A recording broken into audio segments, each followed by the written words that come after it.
In Gatwick's South Terminal, sniffer dog Badger is examining baggage arriving from the Caribbean. Customs dogs are possibly the most powerful tool in the fight against drugs, and all have their own skills. Badger is known as a cocaine specialist. He gives a clear indication on this black suitcase. The case is put back on the carousel and kept under surveillance. Whoever picks it up will then be stopped and searched to see if Badger's right.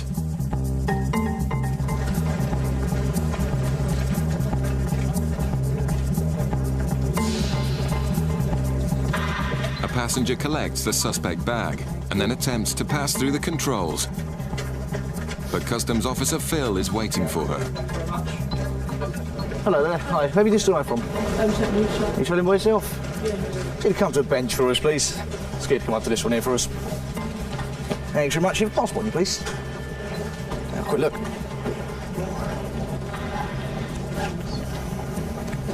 Right, these all your bags here? Did you pack them all yourself? Yeah. And do you know what's inside all of them? No, I've got them clothes. Just clothes? Have you been forced or threatened to bring anything into the UK? And do you understand the controlled drugs, firearms, they're illegal to bring into the UK? Let's have a quick look.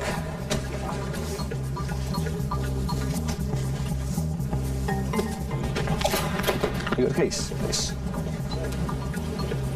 Phil checks to see which is the suspect case and then asks the nervous passenger to open it. OK, just going to put this one for our extra machine as well, OK?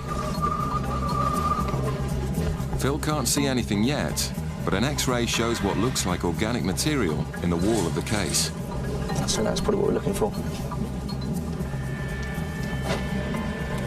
I'll quickly go and do this, quickly go and spike it, just make sure.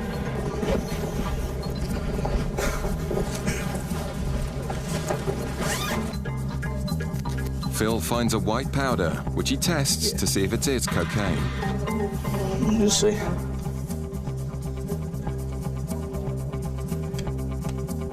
The speed of the reaction indicates the quality of the drugs.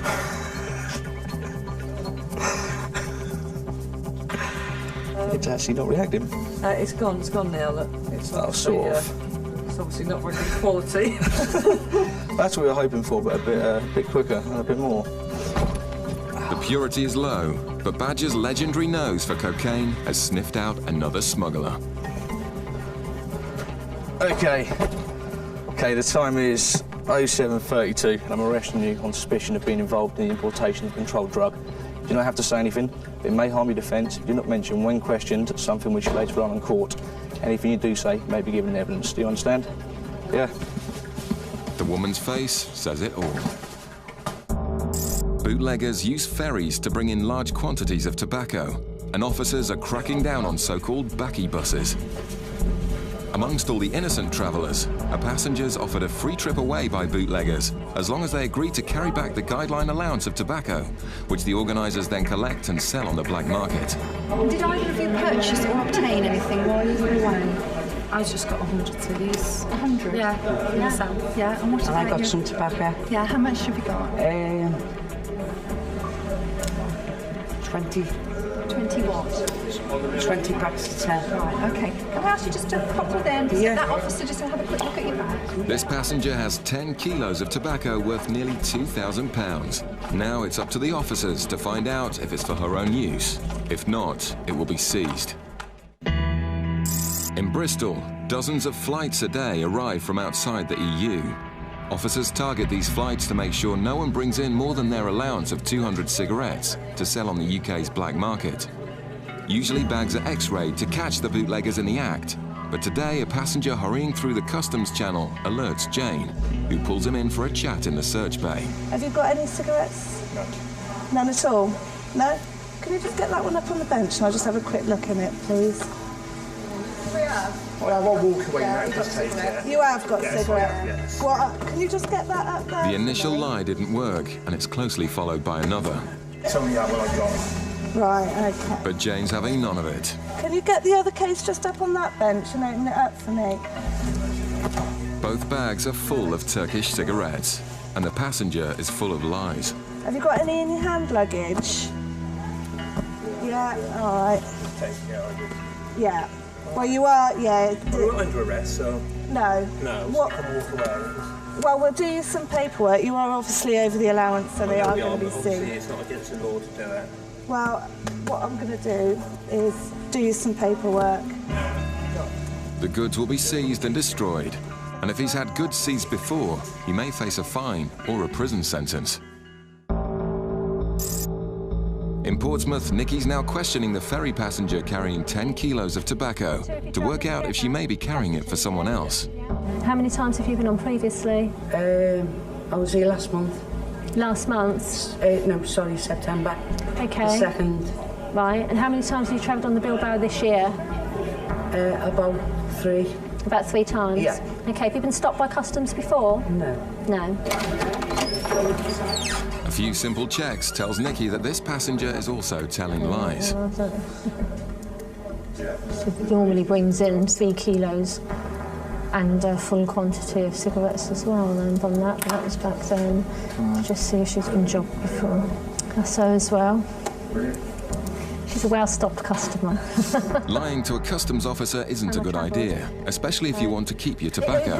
But Nikki suspects she's carrying it as part of an organised backy bus. Some of these are for some of your family? Yeah. Okay. And how much money have they given you towards their contribution towards the goods? They haven't really given me anything because I'll give them gifts, you know, for Christmas. Right, okay, so you don't expect to receive any payment of any sort for these goods? How much have they cost you? £340. £340 for all of it? Yeah. Right, okay. It turns out the woman's travelling on a coach known to customs as one of their regular backy buses. The passenger is offered an interview, but she decides to give up. Yeah. Okay, you're not under arrest. I'll leave the stuff. Have you got the passports? Because there's other people waiting to go home, you know what I mean? Okay, so you don't want... Do you want me to detain the goods, or do you just want to abandon them? Just abandon them. Just abandon them? Passport, yeah. Okay, so you don't want to stay for interview, and you do not want me to detain your goods? I need to get home. My father needs me, and there's people waiting on the coach. Okay, so you just want to leave your goods and walk away? Yeah. Okay. Knowing that organisers of backy buses tell their carriers to abandon their goods in case they give too much away in interview, convinces Nikki she's done the right thing. But the woman insists she's done nothing wrong. It's over. We're not doing no drugs or nothing, you know what I mean? You should be looking after waste you know, I'm not a criminal, but you should be looking more to criminals, shouldn't we? There's your passports back. She has been stopped by customs before, even though she claims that she hadn't. I was not happy in my own mind to let her proceed with the goods unless I knew they were for her own personal use, and on this occasion, I don't believe they were. Back in Bristol, Jane's waiting for the results of background checks on the man caught with 11,000 Turkish cigarettes. Have you ever been stopped by customs before? Never? No, never been stopped. So if I check the records now, I'm not... No. The checks reveal this to be yet another lie. Just a record to see if he's had anything seized from him before, or if she's had anything seized from him before. Don't think he has, but he's been stopped before, and he's been issued with a notice 1. He said to me initially, I said, have you got cigarettes? He went, no. I said, well, I'm going to look in your bags. And he said, oh, they're full. And he said that he knows. Okay. So I'll just get rid of him, I think. The man has been stopped before, but it's his first seizure, so escapes a fine.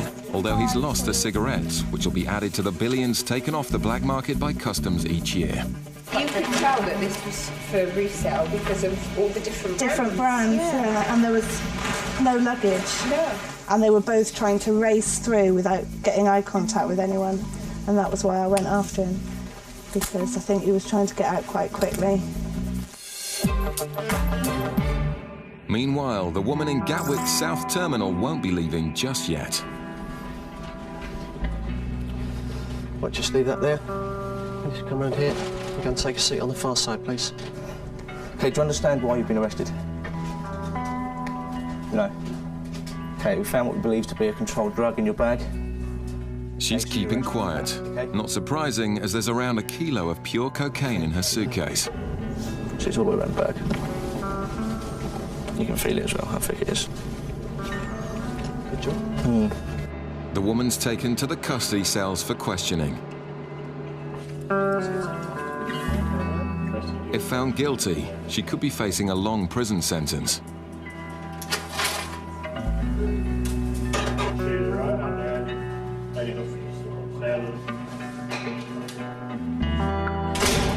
The drugs worth nearly £50,000 have been taken off the streets, and it's all thanks to Badger.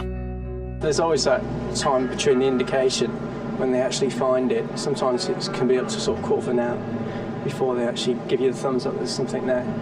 That's a bit of a worrying time. But with that indication, more or less knew there was something there straight away. Still to come, some odd behaviour arouses suspicion in Gatwick. Okay, has anybody asked you to bring anything back for them? Not this time. Not this time? No, not this time. Coming up, officers board a yacht and find an honest drug smuggler. And as they stepped aboard, he turned around to them and said, "Oh, right, well, OK, the game's up, there's 6 tons on board." The UK's airports are where customs make most Class A seizures. Today in Gatwick, officers are waiting for targets suspected of bringing in cocaine from Trinidad. The 2 women could be the first cocaine job ever for new officer Mark. Nervous because the rest of the team are all going, this is it, this is a job. They've definitely got it. So I'm nervous. Really trying not to be. 2 drug couriers carrying 3 kilos of cocaine were found on this flight yesterday.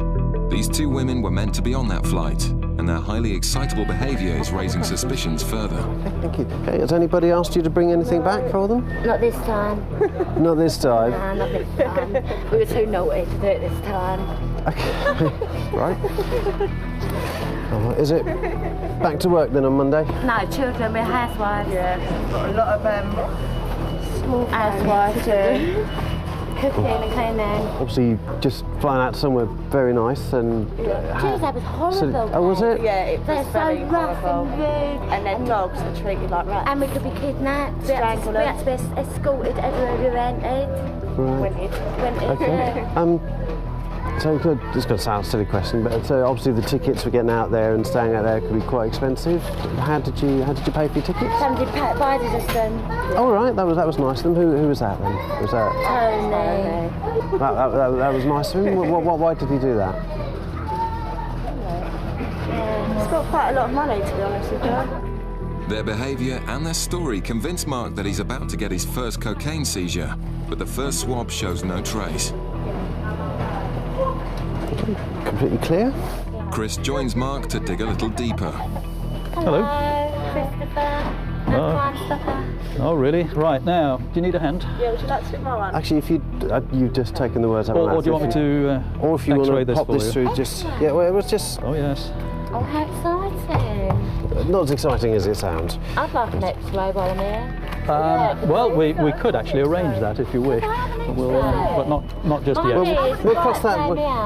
We'll cross that bridge in a minute. Okay, that looks about done. Okay, I'll take this one away.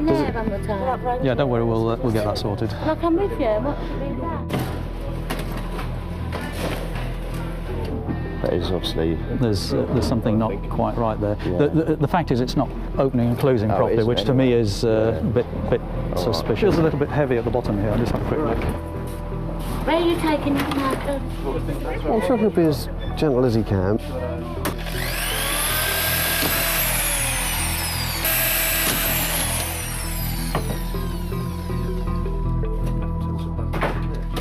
The bags are clean, but with so much to gain from smuggling, sometimes couriers carry drugs inside their bodies.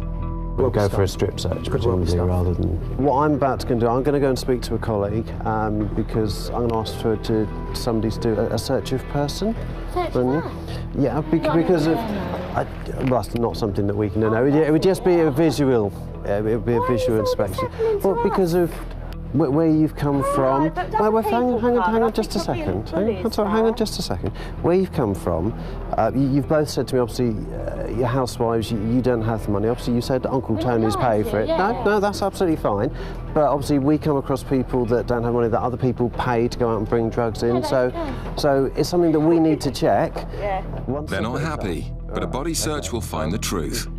So the quicker I go, the quicker it gets done. All right?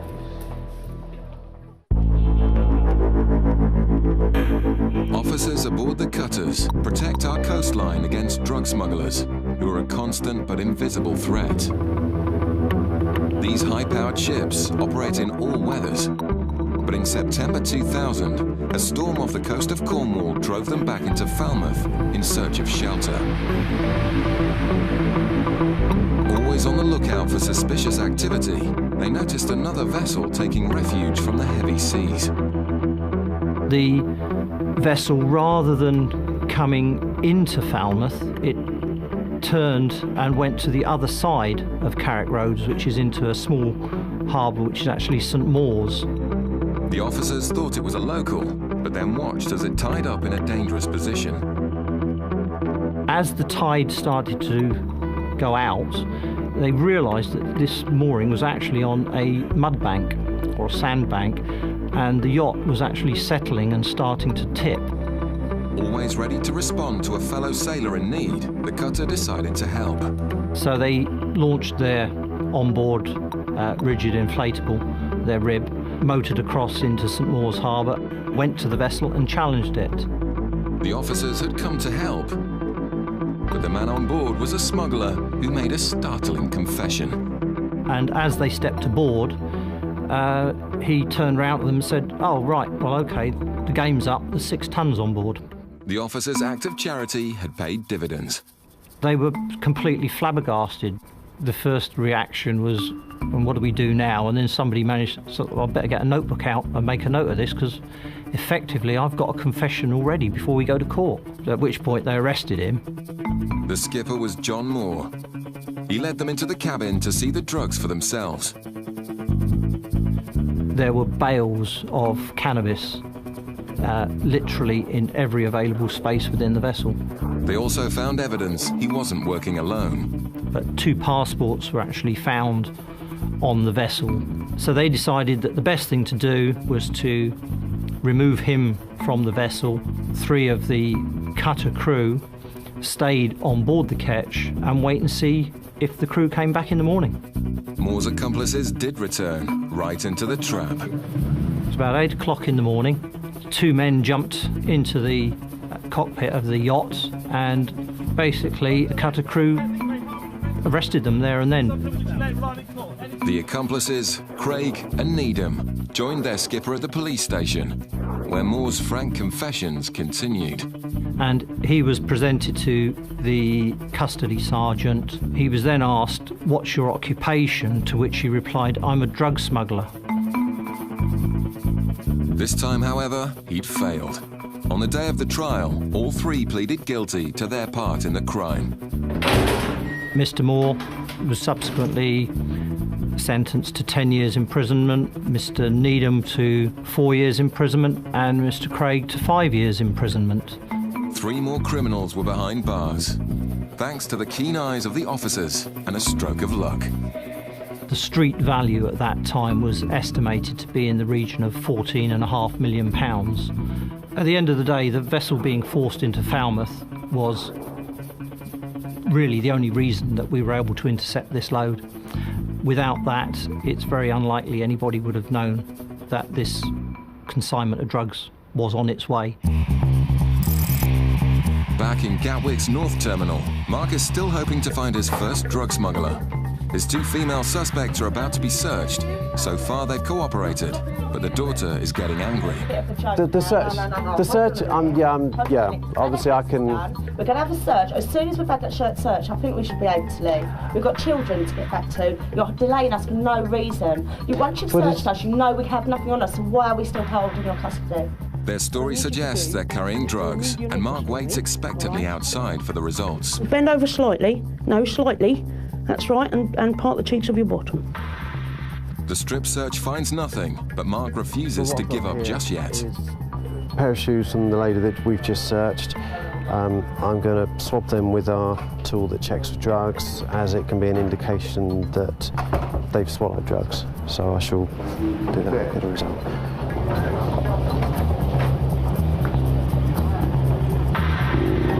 A small indication.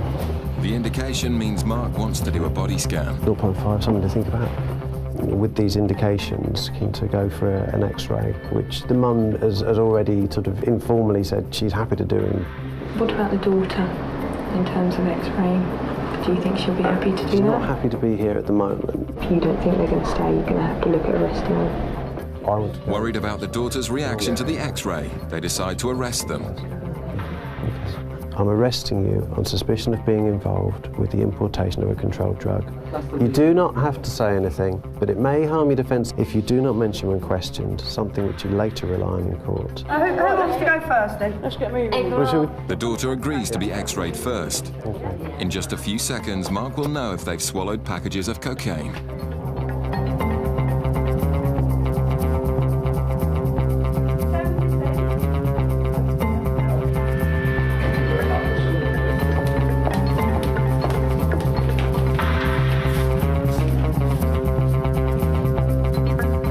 We ain't swallowed nothing, believe you me. Right. Against the odds, both scans are clear. And Mark admits that this won't be his first Class A drug bust. 7:58, you're unarrested. Thank you very much. Mark and the ladies part as friends. And you're glad we weren't smugglers, aren't you? Yes and no. Why no? Because I haven't had my first... Catch of the day. Exactly. Well, I'm still fairly new at this, and I haven't had my first successful job yet. Not that I'm wishing you particularly were a drug smuggler, but, you know... And we do understand drugs is very bad in England, and we would not contribute to bringing in drugs.